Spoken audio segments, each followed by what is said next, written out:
સમાજની જ્યારે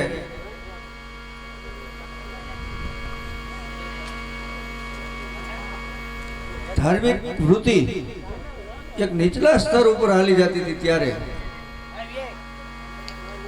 મહારાજ અજમલજી ભગવાન શ્રી કૃષ્ણ કનૈયા પાસે વરદાન માગે અને પુત્ર રત્ન એવું મળે કે જે સનાતન ધર્મનો એક ચોગું ગણાય.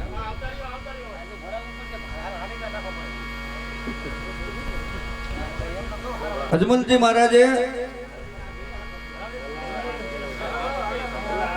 જ્યારે ભગવાન પાસે વરદાન માંગ્યું ત્યારે વરદાનમાં સેજીકો કરો ભાઈ અને બાસ થોડો બાપુ મુકેશભાઈ છેડા આપણામાં છેડા ભરાવો તમે તાર વાંધો નહીં આવે. એક જ છેડો ઓછો છે તો હાલશી.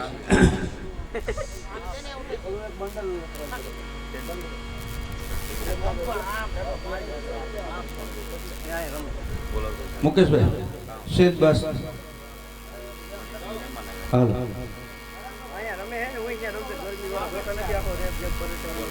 રામદેવજી મહારાજનું પ્રાગટ્ય થાય એમના નિમિત્ત અજમલજી મહારાજ દ્વારકાના નાથ પાસે વરદાન માગે અને પુત્ર રત્ન એવું મળે. પણ ભગવાન પાસે એને પ્રાર્થના કરીને કીધું કે મારે બે વસ્તુ જોઈ છે, એક સ્વાર્થ ને એક પરમાર્થ. સ્વાર્થ તો હું પેટે વાંચ્યો છું અને પરમાર્થ એટલે મારા રાજની અંદર ભૈરવ નામનો રાક્ષસ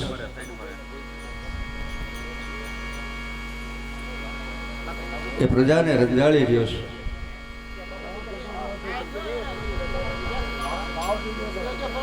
એટલે રાક્ષસ ત્યારે જતા એવું નથી, અટાણે છે. હમણાં નથી ભાઈ દીપકભાઈ ઉપડ્યું ખોડિયાર માને સત્સંગી બનાવી દીધા. અમારા સનાતન ધર્મનું જે મર્યાદાનું પ્રતીક કહેવાય એવા સીતા માતાજીને બદનામ કરવાની કોશિશ કરી. સનાતન ધર્મ કેદી હતો? હનુમાનજી મહારાજ કેદી હતા? આજથી 5000 વર્ષ પહેલા. જો હનુમાનજી મહારાજની ઉપસ્થિતિ હોય તો સામાન્ય કોઈ આપણે કોઈની ટીકા કરતા નથી, કારણ કે અમારો ધર્મ ના પાડે છે, અમારો સનાતન ધર્મ ના પાડે છે કે કોઈની લીટી ટૂંકી કરીને તમારી લીટી લાંબી કરવી નહીં. સનાતન ધર્મની લીટી તો આજીવન આદિ અનાદિથી મોટી છે. પણ એના થાંભલા કેવા છે? એક સ્થળ જોઈ લો, એક વિસ્તાર જોઈ લો. અને સૌરાષ્ટ્રમાં તો અમારી સંસ્કૃતિએ ભૂતને પરણાવ્યા છે. મરી અને ભૂત હરજ્યા પછી ચોરીએ ચડે અને ચોરીએ ચડ્યા પછી એને સદગતિ થાય. એ અમારો સનાતન છે. અમારો સનાતન એ કે છે કે યમરાજાએ લઈ લીધેલો જીવને જો એક અમારી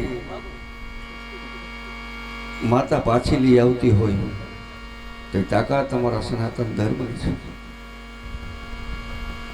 ન બોલે એટલે એનો મતલબ એવો નથી કે સનાતન ધર્મ હાંકી લે છે. ના, અમને વિશ્વાસ છે અમારા સનાતનીઓ ઉપર કે બાળથી ના માંડી અને બુઢા સુધી, સ્ત્રી હોય કે પુરુષ હોય, સનાતન તો એની રગે રગમાં વહે છે. જો ન વહતો હોય તો ગણપતિ ઉત્સવ ન હોય, મા ભગવતીના નોરતા ન ઉજવાતા હોય, રામદેવજી મહારાજના પાઠ ન થતા હોય.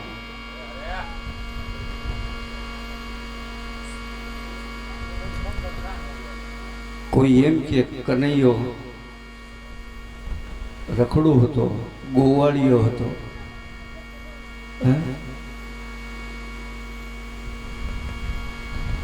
વ્યવસાય ગમે તે હોઈ શકે. વ્યવસાય કનૈયો ગોવાળિયો હતો, ચોર હતો, પણ માખણનો. ગોવાળિયો હતો, ગાયુંનો હતો, પણ જેથી સંકટ આવ્યો ને તેથી એક તતલી આંગળીએ મારા વાલાએ ગોરધન ઉપાડી લીધો. તમારા બાપની તાકાત છે, એક પથ્થર તો ઉપાડો. અને મારા સનાતનને ટૂંકો કરવા જાઉં છું. રેકોર્ડિંગનો સમય છે, રેકોર્ડિંગ થાય તો એમાં કાંઈ વાંધો નથી. જે જવાબ આવે એનો જવાબ તો આપવો જોઈએ. એ સનાતનીનો ધર્મ છે, આપવો જ જોઈએ. ના, આપણે કોઈની ટીકા કરતા નથી. કોઈ જે જેનું હમણાં જ અહીં એક બાપા વાત કરતા હતા કે અમે તો બધા ધર્મને માનીએ છીએ. આપણે કોઈને ખરાબ નથી કહેતા, કોઈને નાના નથી કહેતા, પણ અમારું છે એ અમારું અમારા પૂરતું સીમિત રહેવા દો. તમે એમાં દખલગીરી ક્યાં કરો? એટલે આવા રાક્ષસો હજી હોય. એ રાક્ષસને સહારવા માટે રામદેવજી મહારાજે જ્યારે વચન લીધું ત્યારે તો એક જ વાત હતી કે પ્રજાને એના ભયમાંથી મુક્ત કરવો. પણ રામદેવજી મહારાજે અવતાર એટલા માટે લીધો હતો કે રસ્તે ભૂલેલાને રસ્તો બતાવવાનો. મેન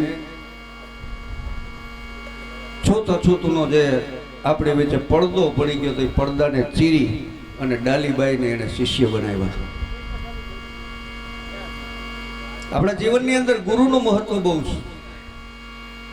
ગમે તેવું હોય, હીરો ગમે એટલો કિંમતી હોય, સોનું ગમે એટલું કિંમતી હોય, હીરાને ચોંટાડવા માટે વચ્ચે મીણ જોઈએ.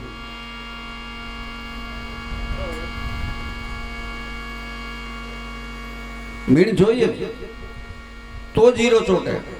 એટલે મીણ ગુરુનું કામ કરે છે. કચ્છનો બારવટીયો જેસલ જાડેજો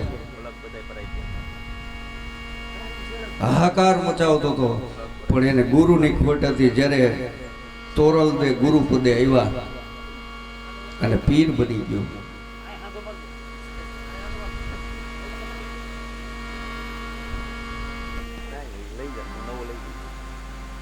હા, એ કરો હવે. પેટી ન આવડે એટલે બધું ક્યાં આપણે કોઈ ખોટું મને નહીં.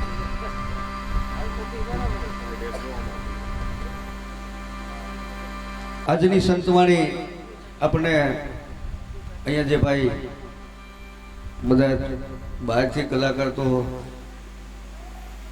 કોઈ આવ્યા નથી. એક અમારે બેન મંજુલાબેન આવ્યા છે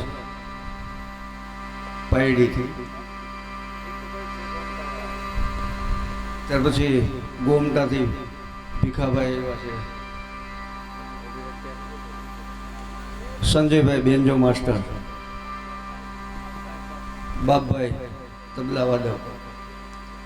એટલે હવે આપણે કાર્યક્રમની શરૂઆત હજી નથી થઈ. આ તો અખડ આપણે નથી કઈ રમત કરતા એટલે પહેલી બાઈટ ખોટું લડે. આ ખોટું હાલે છે.